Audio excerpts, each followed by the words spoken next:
Y'all, today's the day. Today's the day. Sunday.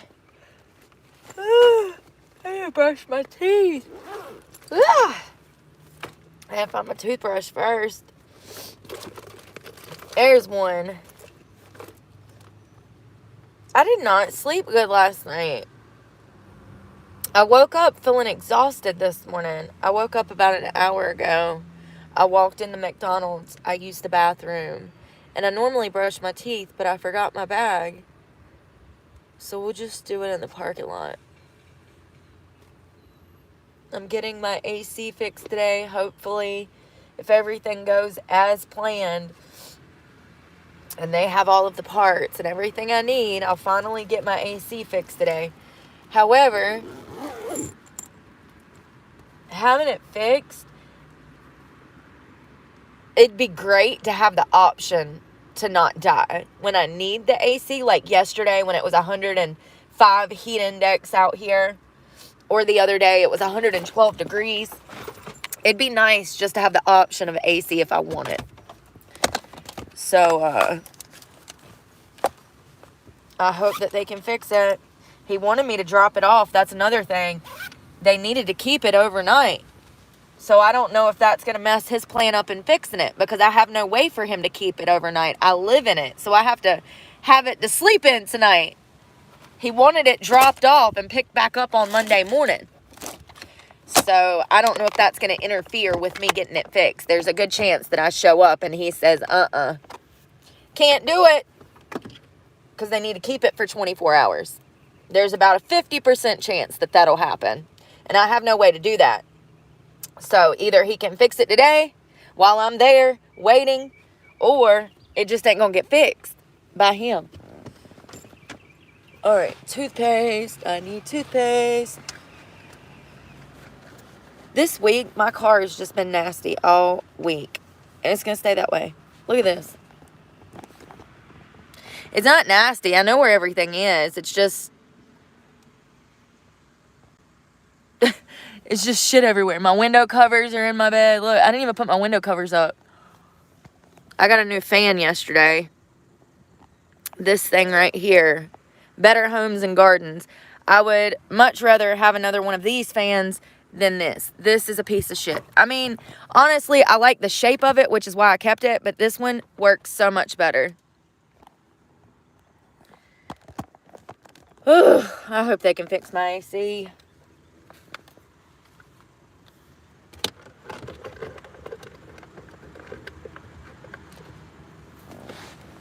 I got appointments in North Carolina tomorrow that I have to keep.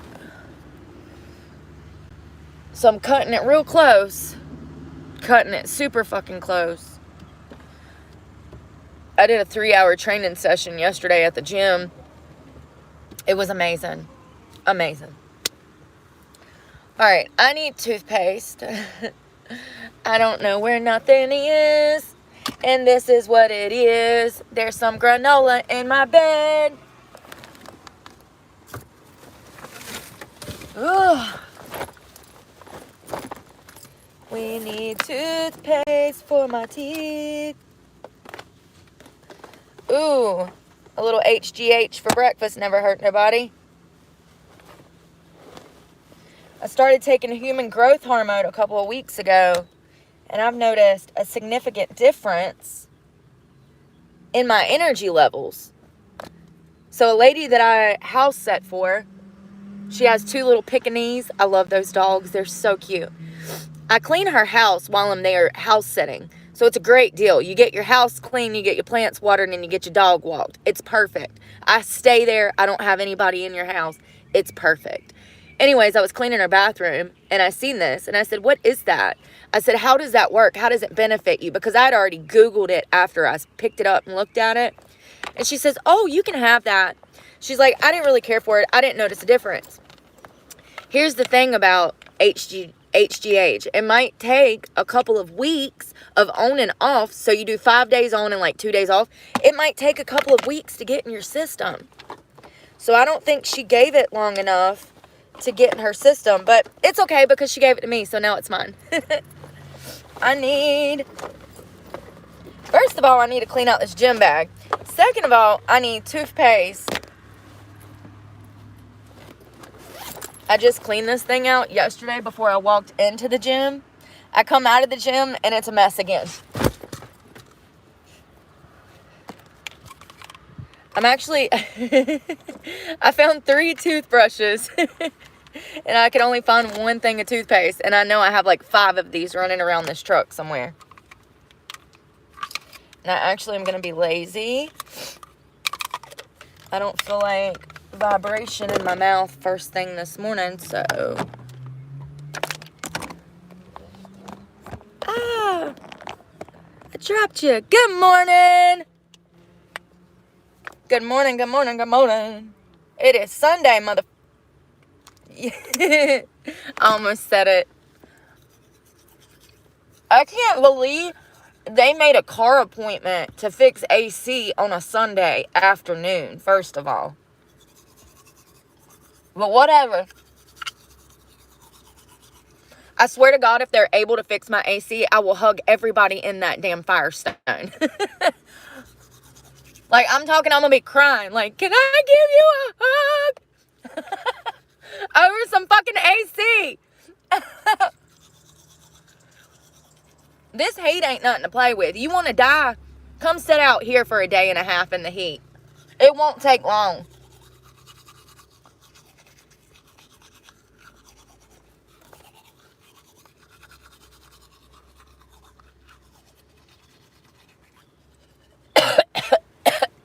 Let me die.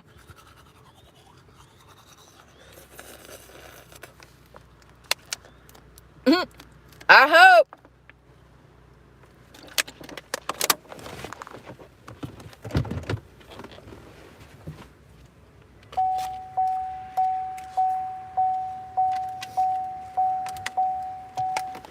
I hope.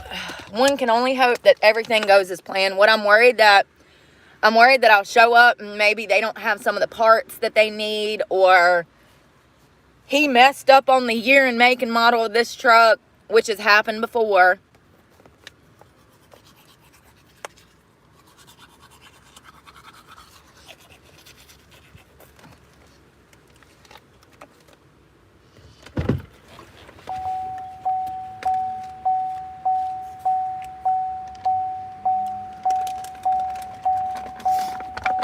So I'm going to go to the gym. I wish that I could drop my truck off and then go to the gym, but I'm not going to have any way to do that. So I guess I'm going to be sitting there all day. Hopefully, if he can even fix it, because like I said, he wanted it dropped off. And I can't do that.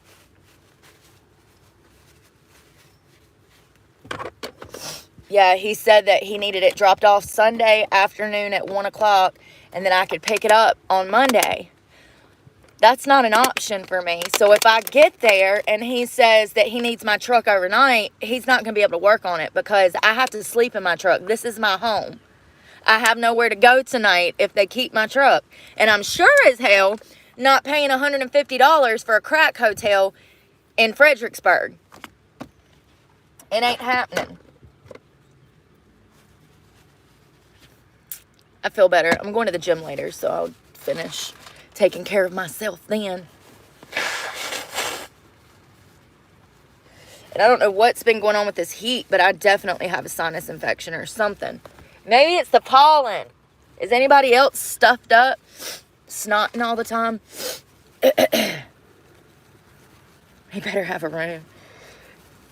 No, so I'm going to drop it off and I'm just going to tell him that I have to come back and get it at 5. If he can't fix it by the time that they close, then I'm just not getting it fixed. It's unfortunate because I don't have anywhere to go. And I'm definitely not calling my ex to come and get me. He's the one that put me in this predicament. Ugh.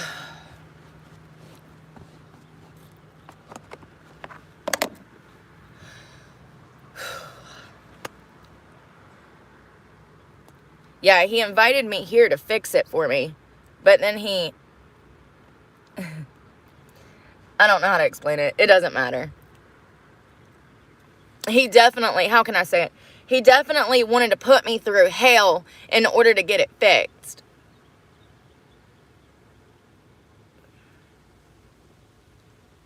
my lipstick. The struggle is real. It's done melted. Okay. Alright, so yeah. I damn ain't sure calling him.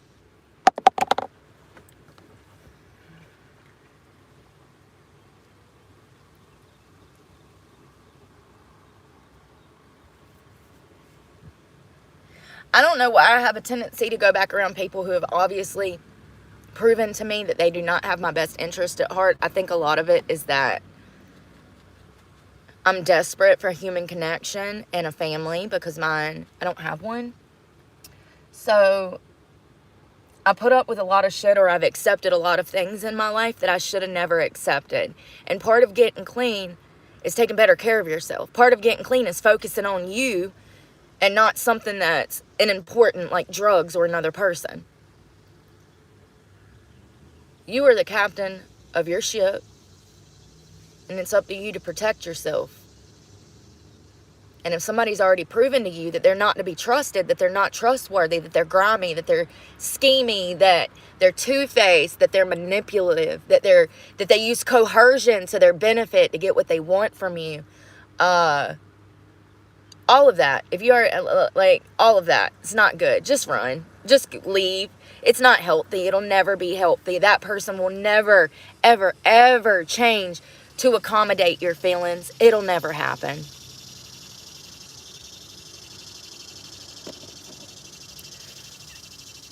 Absolutely. A lot of people do things just to be able to say that they did it. So I worked for a winery for almost 2 years. And the lady that owned the winery, the only reason she helped me was to tell the community that she was helping me. It wasn't because she was doing it from the kindness of her heart. She was doing it so that she could tell other people that she did something for me. And there's a lot of people in the world like that. They do it just to be like, oh yeah, remember that time I did this, and this for you? To hold it over your head as leverage. That's not a healthy person. That's somebody that is very manipulative. And it's best to just stay away from people like that. My problem is that I'm very good about deleting and blocking and Xing people out of my life. My problem is that I run into situations and maybe I have a bad day. Maybe I'm emotionally not stable, and I allow people back in my life. I forgive people for things that they've done to me. And I've got to stop doing that because people don't change. They just don't. And here's the thing. I've changed. And I change on a daily basis. And I'm still changing. I'm not perfect. I make it perfectly clear that I'm a huge work in progress. However, the desire to change is within me. A lot of people don't have that. And if they don't have that, they're stuck. And they're never going to change. And if they don't even have the desire to change, just wipe your hands and walk away.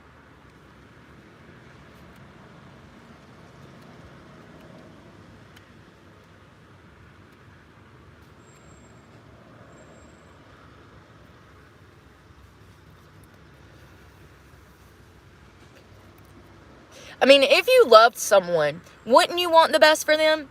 Don't you want them to graduate from college? And if, like, somebody like me, that's my age, I'm in my 30s, hell, I'm closer to 40 than I am 30.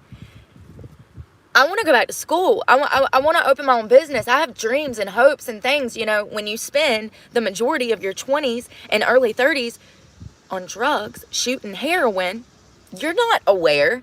You're not aware. You live in your own fucking world. You are not aware whatsoever.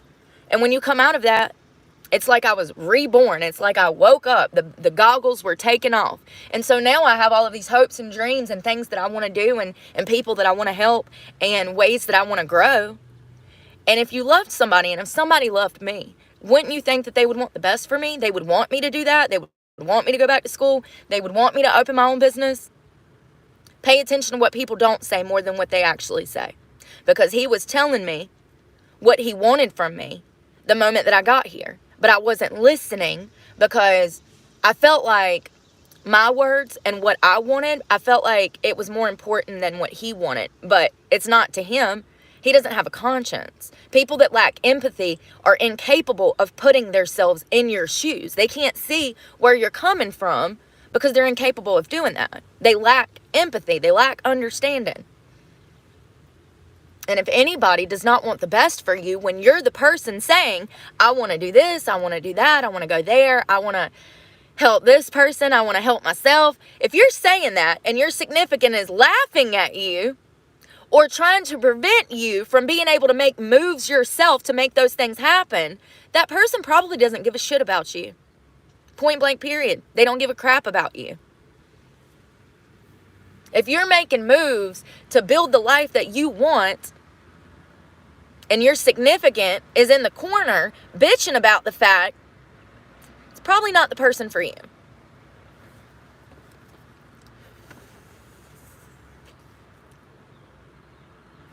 The guy that has supposedly loved me the last 6 to 7 years would always go missing in action when I needed people. Sorry. God, let me just die. When I was at my lowest. Jesus, it's a cigarette.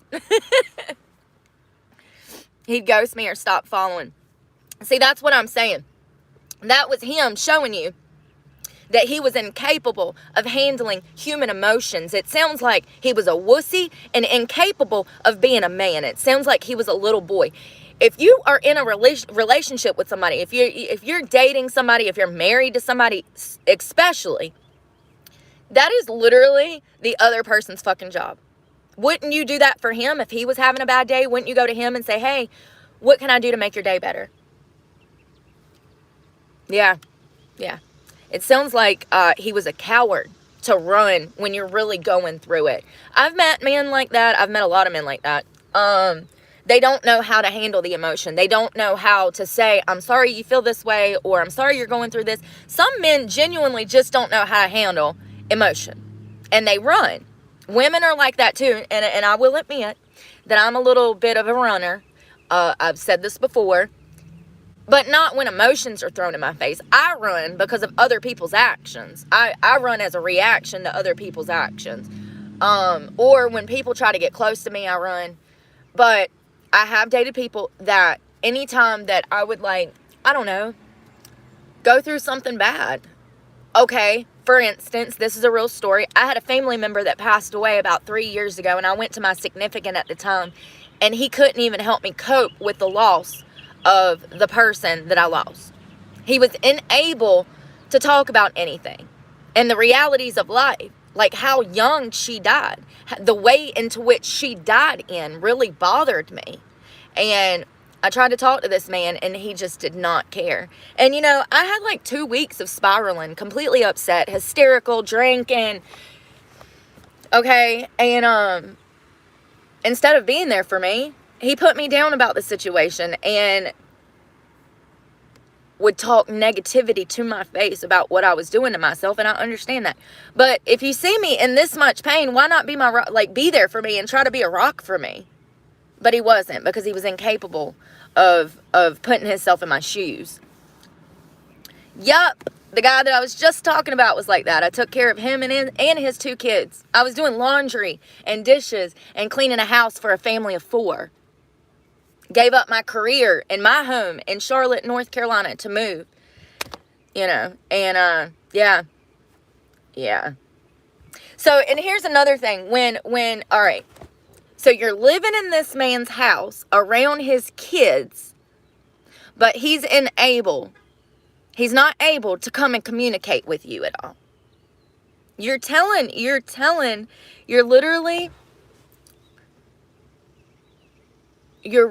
literally telling us the story, and it, from what you've said, it might not be clicking in your brain, but it's clicking in mine. So he wanted the luxury of having someone in his house with him. He wanted the comfort of feeling like he had a family.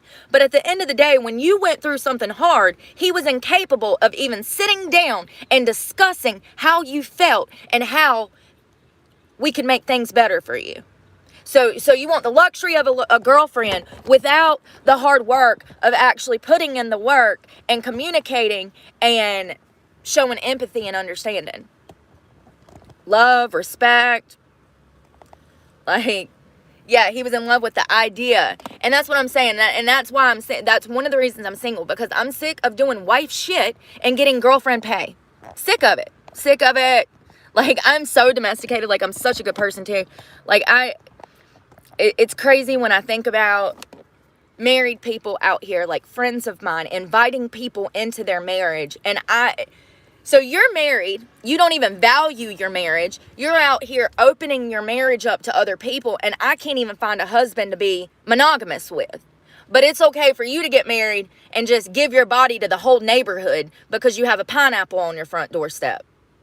Make it make sense. Like, I don't want that kind of marriage. I want the kind of marriage that I'm going to be with one person till I die. And that's the only person that's going to have me, you know? And, yeah, I definitely do not miss being in a toxic relationship. Yeah, absolutely not. And that's what I'm saying. People tell you how they feel. They tell you, these men, women, it doesn't matter. They tell you how they feel. It's what they don't say rather than what they do say. And any man that or woman that wants you to move in with them and cohabitate with them, but they're not willing to sit down and discuss finances, leases, mortgages. How many times have I moved into $1 million fucking house and did not know the structure of that house? I didn't know if it was mortgaged. I didn't know if it was bought right out. I didn't know if it was under foreclosure. That's a whole nother story for a whole nother day. So many times I've dated somebody, well, 2 or 3, and I say so many times like it was dozens, 2 or 3 times in my life. I've dated people and I did not even know the status of our financial situation. If you're moving in with somebody and y'all have had no discussions over finances, that's a red flag. That's a huge red flag. That is someone who is most definitely going to let you move in with them and then start manipulating you behind the scenes and making your life a living hell because now they can use rent as something to leverage over your fucking head. Yes, I have. Yes. Yeah, go back. There's a lot of shorts on that. You can actually see one of the houses that I lived in a short, Rachel. So freaking, and it's not all that it's cracked up to be. And actually, I talk about this a lot. Unless you have family that is moving here from fucking Mexico or Cuba or the UK or Russia, unless you have 20 family members living in a house that size, it's very wasteful. There's no reason that me and him needed 6, 7, 8 bedrooms, 2 kitchens, 3-car garage. We did not need that. We were most definitely living, well, at the time he was making it, so we weren't living outside of our means. We were both struggling with addiction, and I think that had a lot to do with the status of that home, and I do not miss that home. It used to take me 6 hours to sweep and mop the downstairs living area. 6 hours just to do the hardwood floors. Now, that's not including all of the fucking mirrors. That was a whole day's work. I mean, windows, all these huge tall windows in the foyer and backyard and stuff. Screw that. I don't want that. Like, y'all know how long it takes me to clean my house? 30 minutes. 30 minutes! 30 minutes, tops. And it's a waste of money. It's so stressful. Like, I look back and I'm like, I was stressing myself out by living like that. Like, no wonder I was under so much stress. I didn't know the financials of our living arrangement. I didn't know, it was bad. It was really bad. And like I said, one of the homes ended up being under foreclosure. And it literally come at the worst fucking time possible known to man. And this person absolutely did that on purpose. He did that on purpose. I moved into my car.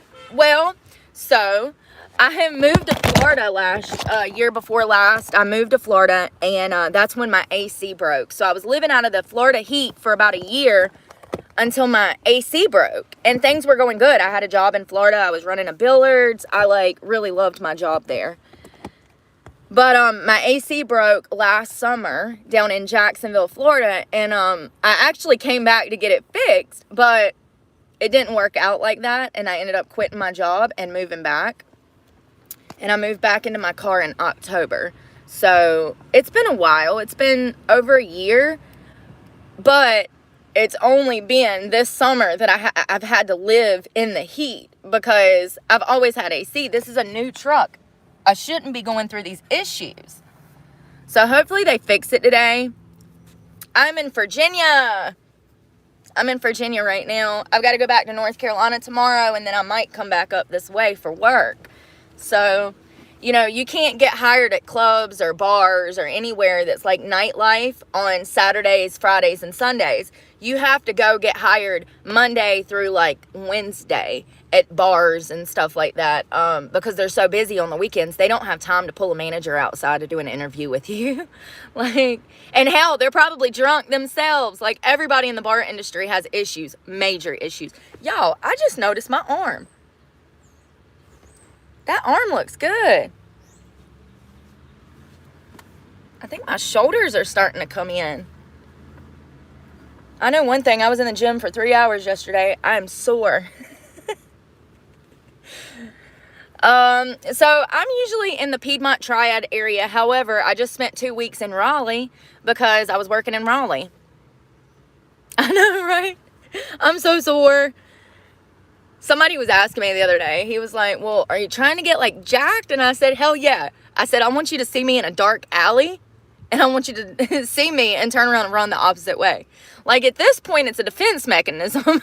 Like, I might need these guns one day. I will, Seth. Oh, okay. You ain't far. Do I know you personally, Rachel? High Point, live in Winston. I used to do a lot of running through High Point in Winston. I used to buy drugs in High Point in Winston. Tar, black tar. You know, fentanyl, I was thinking about it the other day. If it was not for fentanyl, I might be dead. Because fentanyl was one of the motivating factors in me getting clean. Because it wasn't as good as black tar. I'm just being honest. I'm just being honest. I don't see the allure behind fentanyl. I was never on fentanyl. I never liked fentanyl. Fentanyl never done nothing for me. I've tried it. Several hundred different strands. It was never strong. And so it really blows my mind that we have this fentanyl crisis in America, because fentanyl never did shit for me. Ever. It wouldn't even knock the sickness off of me. I could go buy $500 worth of fentanyl, do every single bit of it, and still be fucking sick. So that was one of the motivating factors as to why I got clean. Because I was mad that there was no more black tar. Oh, that's sad. But, you know, everything happens for a reason. Maybe that's what I needed. I'm glad that it happened like that now. I'm glad that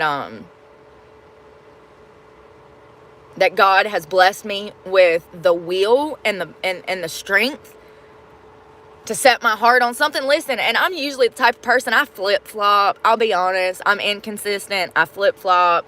If my mood changes, then my mind changes, you know. And something that I've never wavered on since I wanted to get clean was getting clean and staying clean. I think that there's a lot of people in my life, especially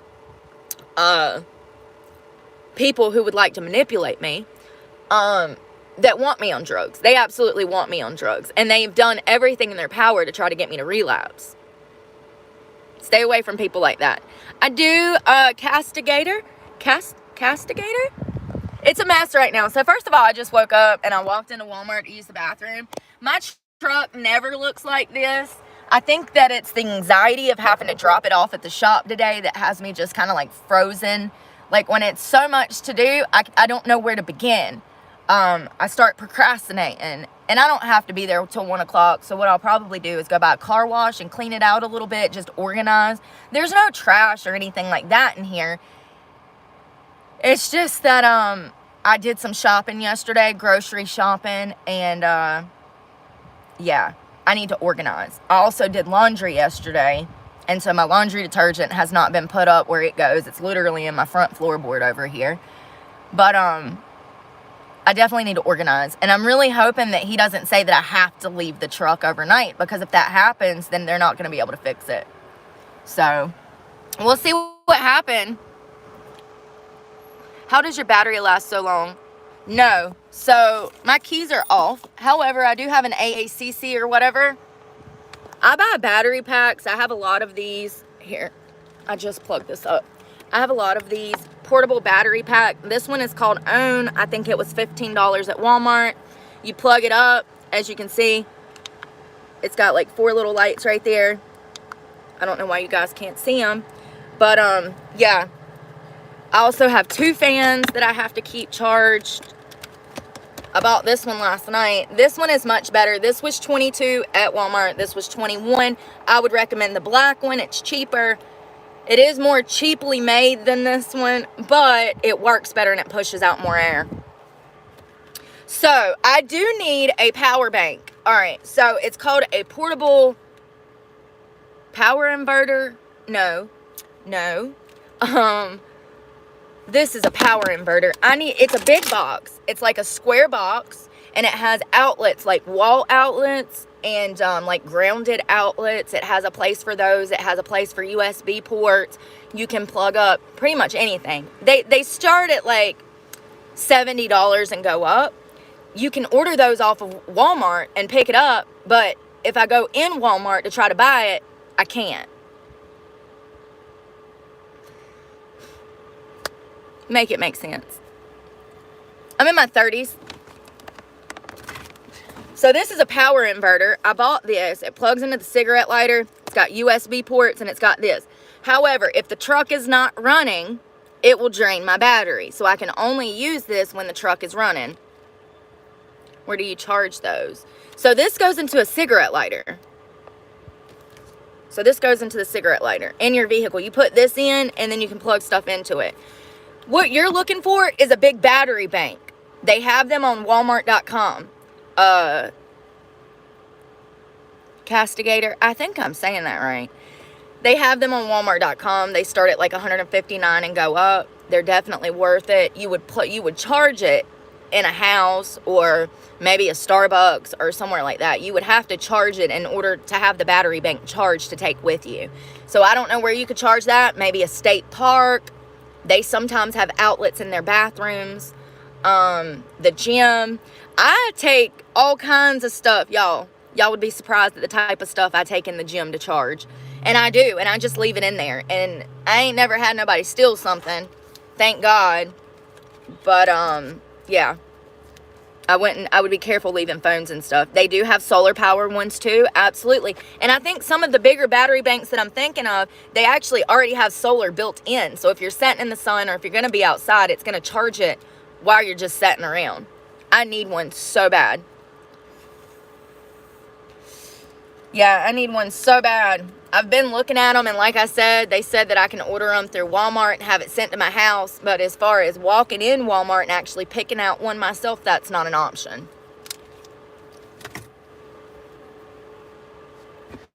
I did go into, while y'all are here, I'm going to put my snacks up. And I do not have a mouse in here. I thought I had a rat in here, you guys. So, my ex lives on a bunch of farm field, and I thought that maybe some field mice had gotten into my car from the field, and so I went and I loaded up a mouse trap. I have a mouse trap in here, but it's one of the fancy ones, you know, and I loaded it up and put it in here for 2 days, and I didn't hear anything. I really think that it was, so I had groceries like this. I had this on the very bottom under my bath bag, and I kept hearing some rustling, which made me think that there was a mouse or a rat in here. I don't think that now. I think that my bath bag was heavy, and I think that it was adjusting, and it just made some noise, because I haven't heard anything since then, and I really thought I had a rat in here. So I tried to put all of my, like, foods up in a container. I went yesterday to Marshall's. They have really good snacks at Marshall's, like trail mix and granola, and it's crazy that Marshall's carries food, but they absolutely do. They carried stuff like sun-dried tomatoes and like just the weirdest stuff. But I went in there, and I know, me too, I'm so scared. And then I was reading online that mice urine and shit can absolutely make you sick. It's one of the few animals that can make you sick. They can contaminate your vehicle. Crazy, scary. But anyways, Marshall's. I'm in Marshall's. I'm getting snacks because it was right beside my gym. So I got granola. This has got 10 packs in it for $6. So it's really not a bad deal.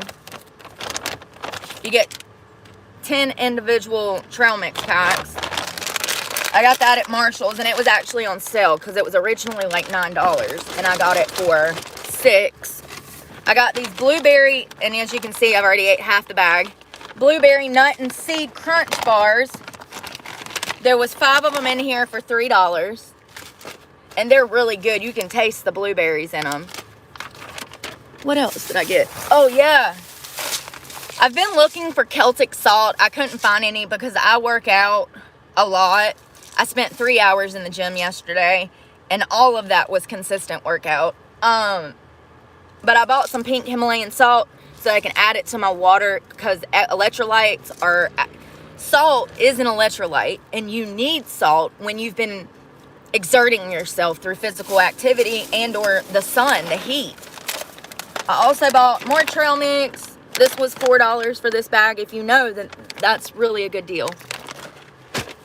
And then I bought some mango.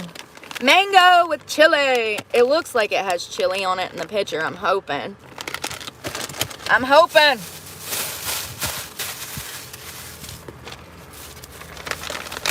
Love Marshall's. Oh, it was TJ Maxx, not Marshall's. Ah! Yeah, that trail mix. I eat really healthy. I lost 78 pounds. I got down to like 118, 119. And then I was so skinny, I looked like I was on crack. So once you've been bigger, you can never go back to teenage you or early 20s you. Once you've been bigger, you will never be able to look like you did when you were 20 years old again, because you've been bigger. So it's impossible to still have the same frame. But I'm not mad about it. I actually enjoy being, I have to work hard to stay at 130, 135. I work really hard to keep the weight on me. I drink protein every single day. I drink protein in my body weight. That means I drink a gram of protein per pound. And, I'm really focused on my diet and just being healthy. And I look good at 135 pounds. That's where I look healthy. Alright, so we got a little bit of trash up. I also got beef jerky last night. This stuff comes in handy, like, just so good. It's protein, high in protein, low in sugar. Damn it.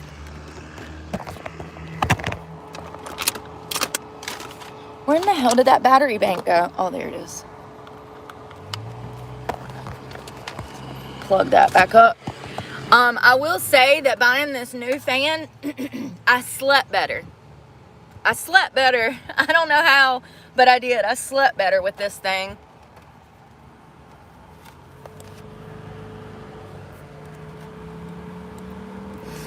Well, that's the problem though. Hello, Marcus from Sweden. I do. It's a mess. I need to clean up this morning. As you can see, I got my bed. And my pillow.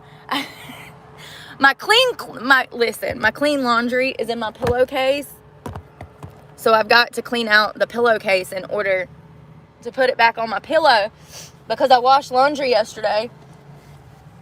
And this is all clean laundry in my pillowcase. So when I went to bed last night, I threw my towel over my pillow and slept on it because sometimes it gets dark and you just don't feel like doing anything, especially when the heat's been taken out of you. And I did laundry first thing yesterday morning, and I still ain't put that laundry up. I'm usually better about stuff like that. I'm really organized, and I stay organized. Like, it literally helps things run smoother when you're organized.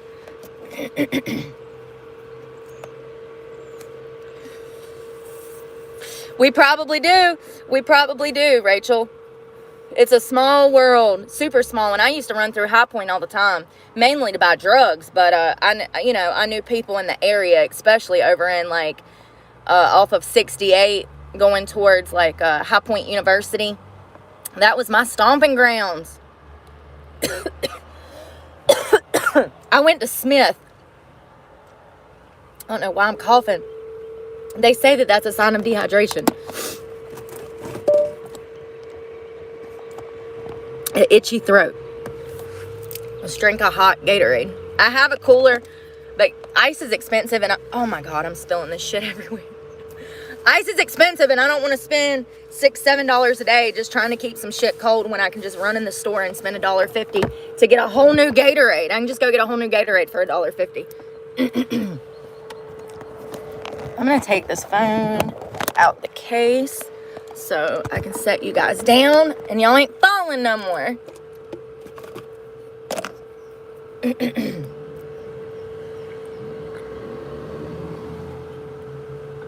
So I actually grew up, Rachel, in southern Alamance. I grew up in Snow Camp area, southern Alamance County. And my last year at Southern, I got in a huge fight with a boy. He was picking on my baby brother. His name was Tony Eubanks. He's from Alamance County. And actually, what's crazy is I was friends with his sister. But for some reason, he was mean to my baby brother. Constantly would bully him on the bus. Pinch him, slap him, push him around, call him names, berate him in front of other kids on the bus. And this brother that I'm talking about, because I have quite a few, I found him during class change in the hallway on the ground crying. And there was a circle of kids around my baby brother. I'm in 8th grade. He was in 6th. It just so happens that Tony Eubanks, the bully, was supposed to be in high school, but he had already been held back 2 years in a row. So we have a high schooler that's picking on a 6th grader. Now, my parents had done been at the school board. My parents had done been in the principal. My parents had talked to the bus driver. They had talked to everyone. This was the early 90s, and it was a different time. So I picked my brother up off the ground, and I said, "Where is he at?" Because I already knew who did it. And he said he's in the computer lab. So I walked to the computer lab, and I saw him standing in a line. They were standing outside of this concrete building in a line waiting for the computer teacher to get there and open the classroom. And you know what? This might have been the early 2000s now that I'm thinking about it, because we didn't have computers in the 90s. So it had to have been like 2000. I graduated in 04. So this would have been like 1998 or 99. So, and I graduated 2 years early. I graduated high school at 16. So anyways, I said, "Where's Tony?" And I went and found him. I hit the kid one time. I literally punched him one time. His head hit the center block wall. It ricocheted off the fucking center block wall. He drops down. He starts bleeding from his ears. He's bleeding from his eyes. He's bleeding out of his nose. He's coughing up blood. I'm literally shaking right now. I hit him one time. My intentions was not to kill the fucking kid. It was not to paralyze him, to blind him. It was none of that. And when I really think about it, I don't think I wanted to hurt him at all. I think I just wanted to defend my brother. And I wanted it to stop because it was a daily thing. And he lived in the same neighborhood as us. So when the bus would drop my brother and me off, they would also drop him off. And this kid would berate my brother for a mile through the parking, through the development, the housing development that we lived in. So this kid literally lived 5 houses away from us, and this was a daily thing. I wasn't trying to hurt the kid. From my understanding, he's currently still blind and paralyzed. And he's probably never had a normal life. It really upsets me. But that's how I ended up going to Smith. Because I had to wait for trial. Because I was charged as an adult for defending my family.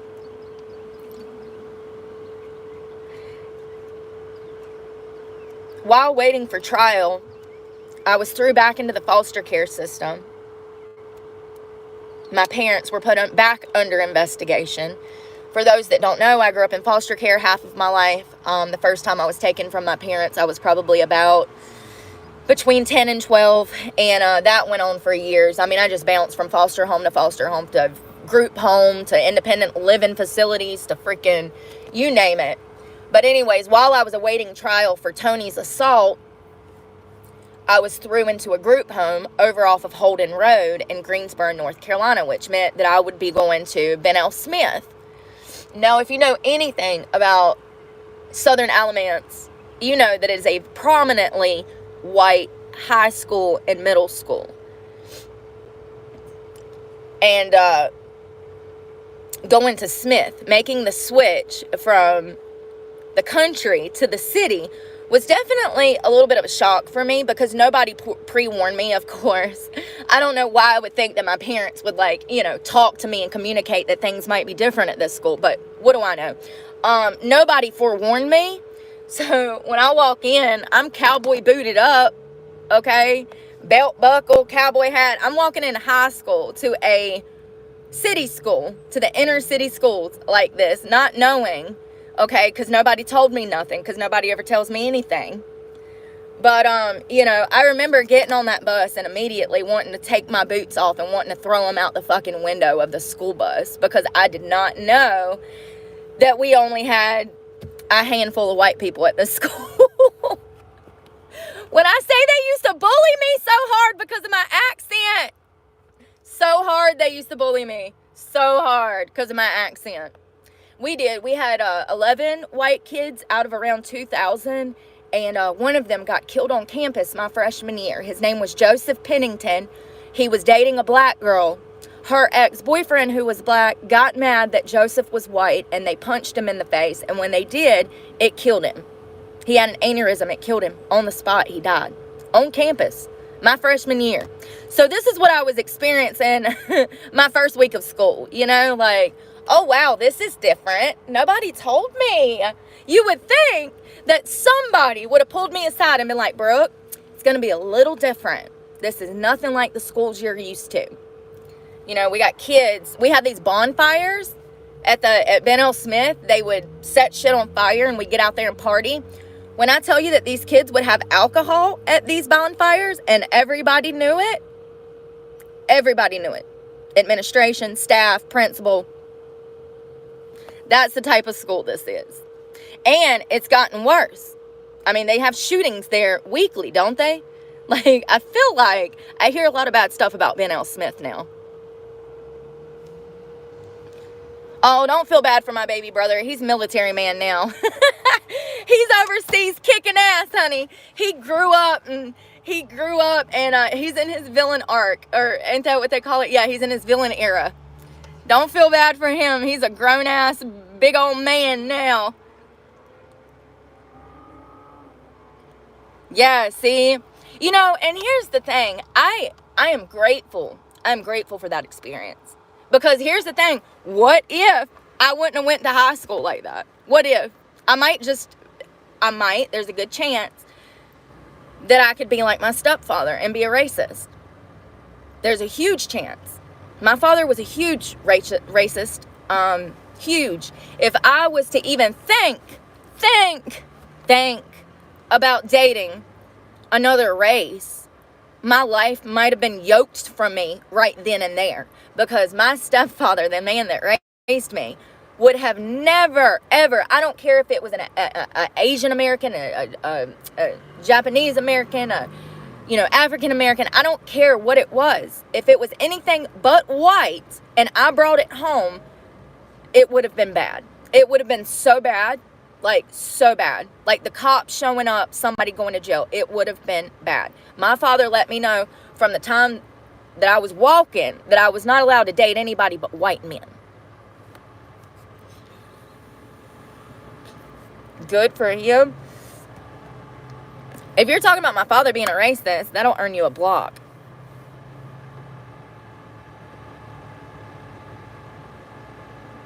Yeah, that's how the schools are now, Hannah. The school system doesn't care about you. It's just like the medical industry. They don't care about you. They don't care about you. The lack of, I don't even know what the word is. The school systems in general are crumbling. We know this. Kids are testing the lowest they've ever tested. Reading and math scores are the lowest that they've ever been in our nation's history. Ever. Kids are literally getting dumber. Statistically speaking, we know this. We have proof of this. We do testing for a reason. And it's really sad to see what the education system has become. It definitely stresses me out. It worries me. I know that when I go to school, it's the same shit. Like when I tried to go to, I moved to Florida and was going to go to I was going to go to Florida State at Jacksonville, which is a university. The reason that I ended up not going is because they wanted to charge me triple tuition because my residency was denied. Expected. But, you know, these parents are paying hundreds of thousands of dollars in tuition and their children are not learning anything. I have friends who have master's degrees who are in polyamorous relationships who are so stupid that they don't even realize the reason that they drink is because they're in a polyamorous relationship. You would think someone who has a master's that went to a prestigious college would have basic psychology down pat. Human nature. Why do I feel like this? Why am I allowing these people to use and mistreat my body? Why am I drinking every night to the point that I have to pass out? Oh, could it be that my body and me doesn't feel comfortable fucking 3-4 people at a time? I don't know. Just a thought. Maybe you're drinking because deep down you're not okay with letting every Tom, Dick, and Harry get at you all at once. Like, that's what I'm saying though. There's like, yes, they're educating our children. Yes, this person has a master's, but do they? Because basic psychology, common sense. And also we know that book smart and common sense are two completely different things. So, I think that homeschooling is the best route if you're able to do that now. I think that we all know that. And I think that there's a lack of God in our classroom. I think there's a lack of morals and values in the classroom. And we've fallen so far away from God, I don't think we'll ever recover from this. I don't think we'll ever recover. And I'm not just talking about the classroom. I'm talking about in our country in general. This country used to be driven by God. It's not anymore.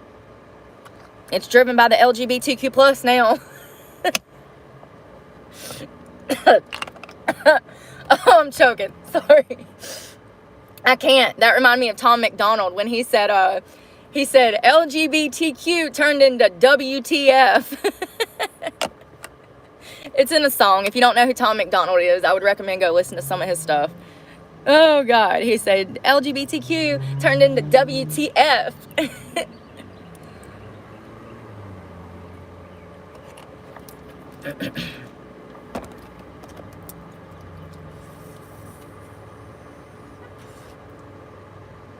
Yeah, when I went to Ben L. Smith, I wanted to, so I grew up dancing. I played soccer and softball when I was in, elementary school and middle school. And then by the time I made it to high school, when I was finally out of my parents' house, I wanted to play sports. I wanted to join the dance team. I wanted to cheer. I wanted to do these things that my parents had never let me do because they always claimed they didn't have enough money. However, my father owned a $50,000, $60,000 sports car, a fucking Corvette, when we were living out of a trailer. I digress. So when I was put into foster care, I was like, fuck it. Now I can play sports because the state will pay for it, right? Wrong, kinda. They half-ass pay for it. So I go, and it's all day audition day at the high school. And there's about 150 girls that showed up for this step team audition. Now, if you don't know what a step team is, it's where you use your actual, like, you use your body to make noise, sound, and you do it in a way to where it's loud. Like, there's like 10 of us together stepping, all making the same moves, just like a step team, but we're using our feet and our hands to actually make the beat. So it's a step team.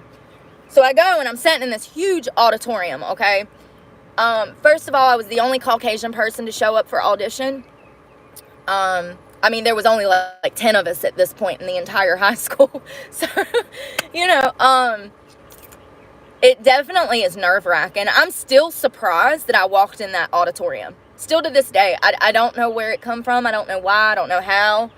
But I walked right the fuck up in there with my cowboy boots, and I sat for them to call my number, waited. And she finally calls me, and she says, the captain pulls me aside behind the auditorium curtains, and she's like, listen, I don't know if you have any fucking rhythm, but you're going to have to learn how to pop, lock, and drop it. Pretty much, she was telling me that I had to learn how to have rhythm. I had to show rhythm, and that she would teach me if I was willing to learn. And so here I am behind this curtain in this auditorium, bent over, trying to learn how to twerk. In cowboy boots! If my parents knew about that, they would have absolutely pulled me out of that school for that. My parents didn't let me dance. I could line dance, but I wasn't allowed to regular dance. Like, I could line dance my little heart away. But if I wanted to do Hit Me Baby One More Time, if I wanted to dance to Britney Spears, I was going to get backhanded upside the face. Point blank, period. My parents did not play that. They were super strict. So, and what's crazy though, think about all the kids on the internet dancing now. If my mother was alive, she would have a heart attack and die if she could see all of these children out here dancing on the internet. It's absolutely crazy to think about. So anyways, I go in, and this girl's trying to teach me how to pop, and then she finally throws me up on the auditorium stage, and you know, they give you a quick dance routine. They teach you 5, 6, 7, 5, 6, 7. They teach you about 8, 5, 6, 7s, and then they want you to hold on to the routine and actually perform it. So I did it. I nailed it. I was happy with my performance. And she says, all right, well, the names will be posted on Monday. So I showed up super early Monday outside of the auditorium, and my name was on the list. It was at the very bottom, but it was on the list. It was literally the last name on the list. But, you know, I made it, and I did it, and it was a fun experience. I remember asking my parents, because I would have weekend visits with my parents sometimes outside of the group home, the foster home group home.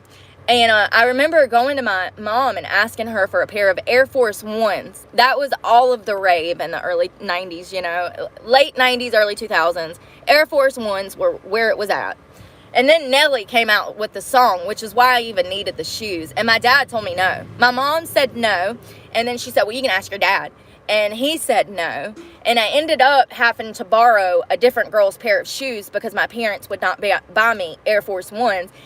The reason I needed the shoes was for a dance routine. We were literally dancing to Nelly's Air Force Ones, get to stomping in my Air Force Ones. I literally need them for a show. And my parents said no. And that's fine. That's fine. They can believe whatever they want to believe. I mean, they're, you know, dead now. She is. I don't know his status. My stepfather, I haven't talked to him. He's a child molester, so I don't speak to him. But there's a good chance he's dead too. So I don't know. But I do know that it's pretty fucked up to punish a child. It's really fucked up to punish a child for things that they don't know. Things that you could explain, but you fail to do so because you don't know how to communicate as a parent. My parents didn't teach me anything. My parents were highly abusive. Do you think that the state could come in and take me that many times if they weren't? Dozens. We had so much fun back then. It's like the JROTC. I wanted to do that too. My parents wouldn't let me do anything because it was about money. It definitely helped me strip, Moonrise. Ain't that the truth? Ain't that the truth? Oh God, that's so funny. Oh, God, it's so funny. It's so true. I think about that girl all the time when I think about dancing. Because she really showed me how to have rhythm. So, and attitude. And, those things are hard to teach. I feel like you just are born with rhythm or you don't have it. So, but I'm grateful for those experiences because they've made me into the person that I am today. And not only that, they opened up my heart in ways that my parents were incapable of doing because of the beliefs that they held. I don't think that my mother was a racist by any means. My mother actually could have married a black guy. But, social standards and societies wouldn't have let that happen back then. I know that my mother, she had a life before she had me. And, I don't know. All I know is that my mom was different. She definitely was. She was probably the coolest mom in the entire world. And, I miss her a lot. She was a great woman.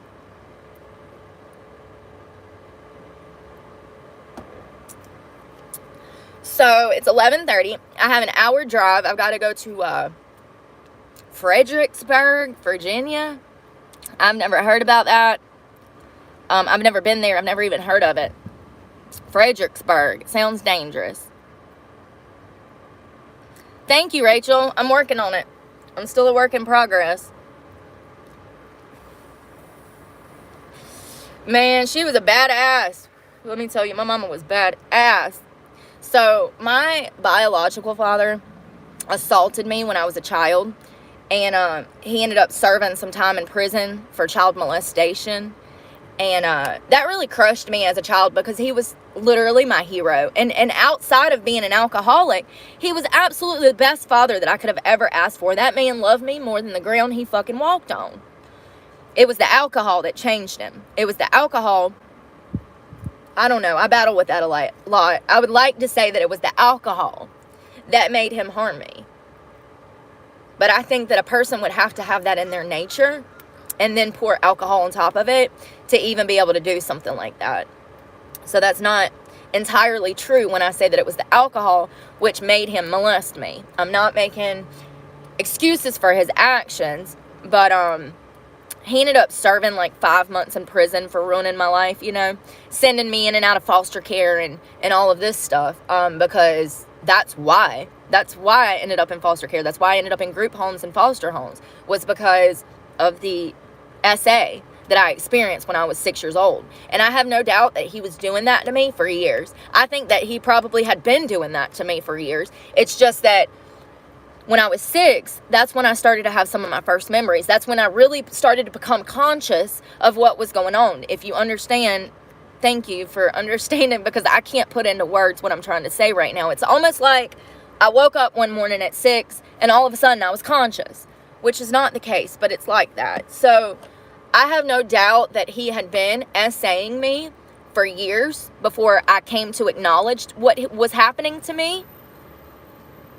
He served time in prison, but when he got out, he decided to go on a date with some girl.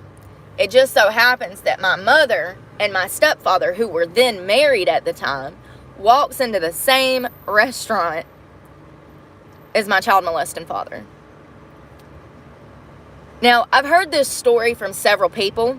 I heard this story from another attorney that my mother worked for.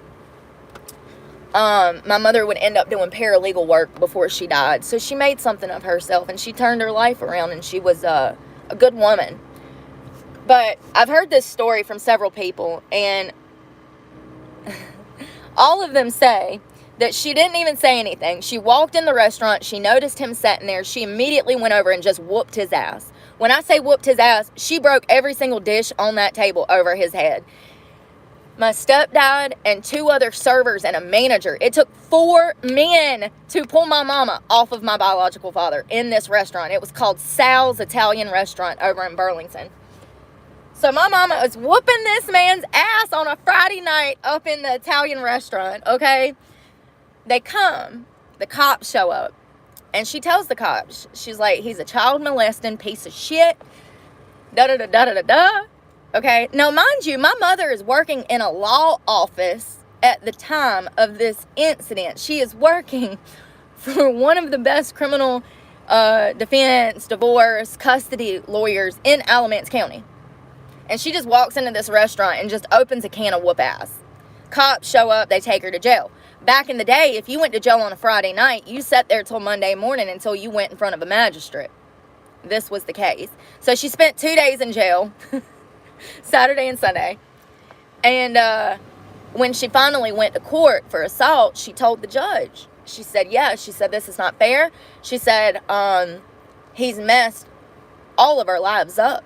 She said, this has impacted the entire family. What he did to my daughter has affected the entire family. You know, and at this point, I'm in and out of foster care. I'm going to school. I'm beating up people. I'm coming home, getting my ass whooped, going back to school, punching other people, coming back home, getting my ass whooped. Like, it was a cycle. It was a cycle. And the judge let her go. The judge dropped the charges and let her go. It was a whole different world back then. Whole different world. Now, the child molester wouldn't even go to jail, but the mother would be thrown in jail and have her kids taken away and lose her home and job. Absolutely. That's the world we live in now.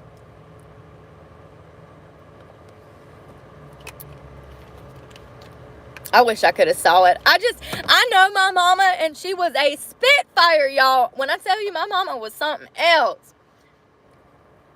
So many times we were in somewhere, and I was like, oh my God, this is it. She gonna whoop this lady's ass.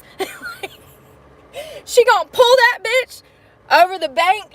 We was in a bank one time, and this lady was getting snappy with my mama, and all I saw in my head was my mama reaching over that bank teller thing and pulling that bitch out, like, over the little dividing wall in the bank, because that's the type of person my mama was. She only went to jail once for fighting, but she could be a spitfire just like me. She was very strong. She was very by the book. It was very black and white, right and wrong. There's no mitigating circumstances. Either you were doing something right or you were doing something wrong. Which is it? She was very by the book and tough. Very good woman. Very tough woman. So, females, make sure you're getting your poo-poo checked out, because my mom was only 38 when she passed. She went in for a pap smear and come out with stage 4 cervical cancer. That quick. So make sure you are getting your regular pap smears, because they are so important. Cancer can take your life in the blink of an eye. And she was 38 years old when she died. That's so young. And if I can outlive her, that would be great. Can you now understand why I love your mother? I love her too. She was a spitfire, man. Same cancer.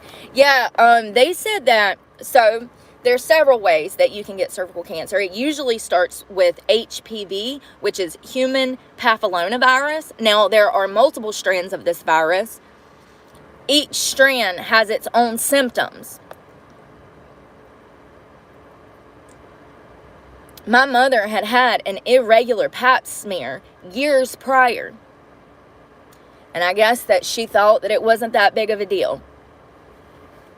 And she never went back to the doctor. She never got it taken care of. And then she started having health problems, and that's when she went to the doctor. And they found out that she had cancer. But you can get it through human papillomavirus. You can get it through smoking cigarettes, and I'm a cigarette smoker. Now, in 2012, I had cancerous cells on my cervix. I was in prison. Can we talk about this for a little bit? For a minute, because I just feel like medical care in prison should be legal. The way that they treat people on the medical side in prison should be legal.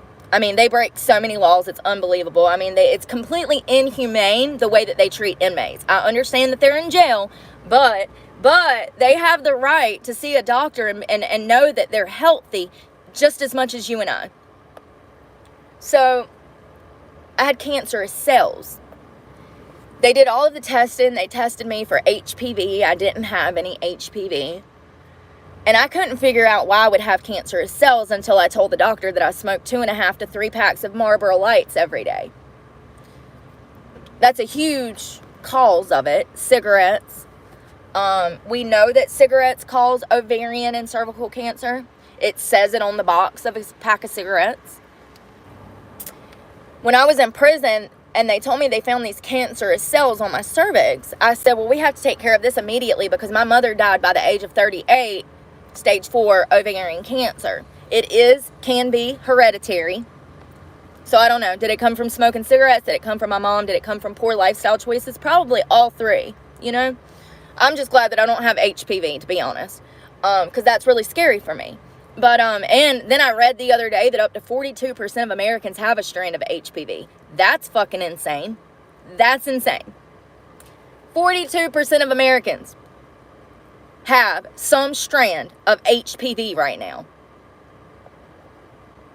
So anyways, they did a cryotherapy and a LEEP procedure. A LEEP procedure is when they go in with a scalpel that has fire on the end and they cauterize part of your cervix. They cut it out with this hot cauterizing tool.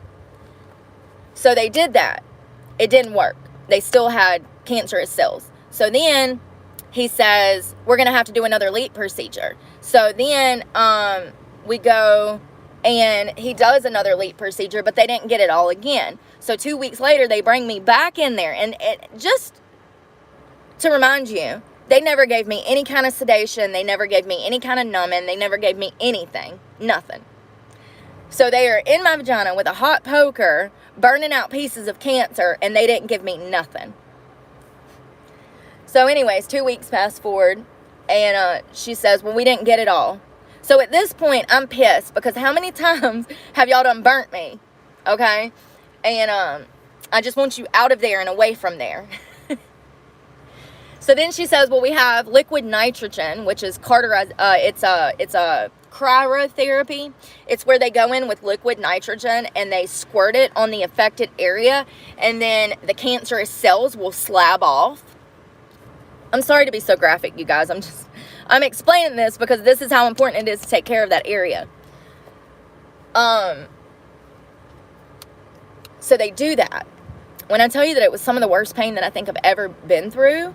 Now, if I would have been out in the free world, if I would have been at a doctor's office or something, they would have did things completely different. They would have ensured that I was not feeling any pain before they went in my vagina.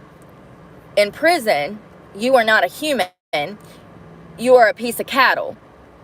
So they do the cryotherapy, and they come back and they do some testing, and they figured out that they got all the cancerous cells. So because of this, I'm now super paranoid that it's going to come back and I'm going to die of cancer. I mean, obviously. So I constantly, every year, I go and I get that done. And actually, I had 2 done in 1 year, and I just had that like a couple months ago when I got Medicaid. I went and I had another pap smear. I wanted them to just check up. Do you know that that doctor got mad at me because I came in that appointment? She said, you don't need this. I have never had a doctor tell me that I do not need a pap smear. Why would you tell me that? My mother died at 38. I'm 36. Don't you think that we should be watching this? Oh, it's because I'm a Medicaid patient. Now you're going to tell me that I don't need health care that I absolutely need? When I already have pre-existing factors and conditions? After I've already had cervical cancer? You don't think we need to look at this? Thank you, Planned Parenthood, for proving that y'all are some of the most biggest fucking idiots to ever walk this earth. I hate those people. I hate those people. Planned Parenthood is the bottom of the barrel. Point blank, period. They are trash.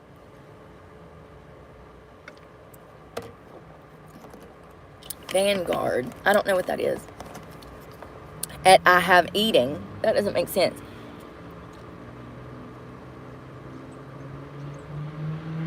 But, yeah, so they don't give you any kind of stuff like medicine. Like if you're getting teeth pulled, they're not going to give you any kind of medicine for that. They're just going to pull your teeth out your mouth while you're sitting there in pain. They don't provide any provisionaries in prison for pain. And what I went through going through that, you know, because that was like 2010, 2012 when this happened. You know, it's been years and I've kept an eye on it, and they have not come back. And I really do feel like it had a lot to do with the cigarettes, because we know that that's a leading cause of cervical cancer in women.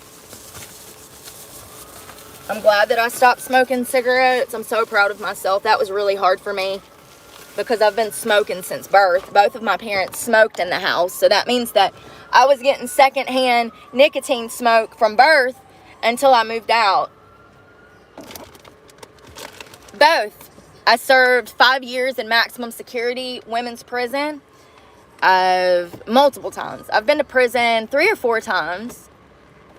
3 different sentences. I've been to jail probably 4 or 5 dozen.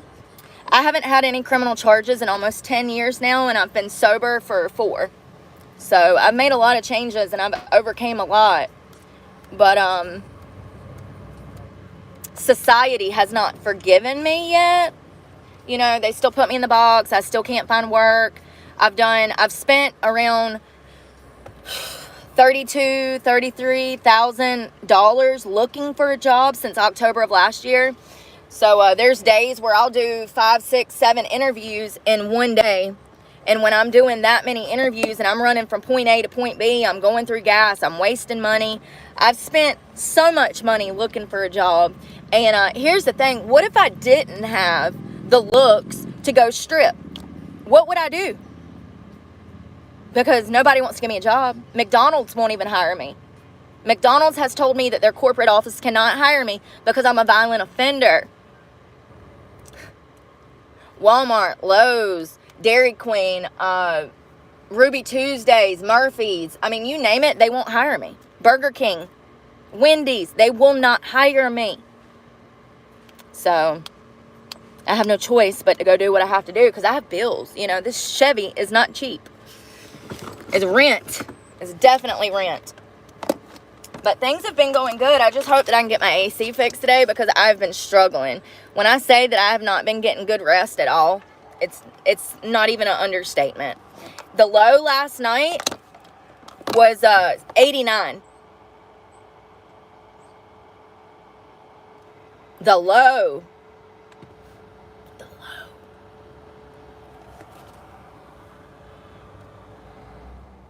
Oh, it just died. It just died it on me. But I'm going to run, you guys. I got a lot to do. I definitely need to clean this car up before I drop it off at the shop for them to fix my AC because it is a mess. I did laundry yesterday and I was trying to decide if I was going to keep this fan, so I kept the box because I do like it. I don't know. It's just something else to fucking keep up with and something else to keep charged and something else caused me a headache, you know? But I love you guys, and I hope y'all have a good Sunday. It's hot out here. Y'all don't forget, stay hydrated, drink you some Gatorade. Today is not the day to be outside touching grass. It's an AC kind of day. But, yeah, happy late 4th to everybody. I hope everybody had a good 4th the other day on Thursday, and I hope everybody's staying in positive spirits. You know, if you think it, then you start to feel it, then you start to believe it. So just think positive and good things will happen. And I'm going to catch y'all on another one. And I'm praying for y'all and pray for me because God knows I need it. And I'll see y'all later. Y'all be safe. Bye.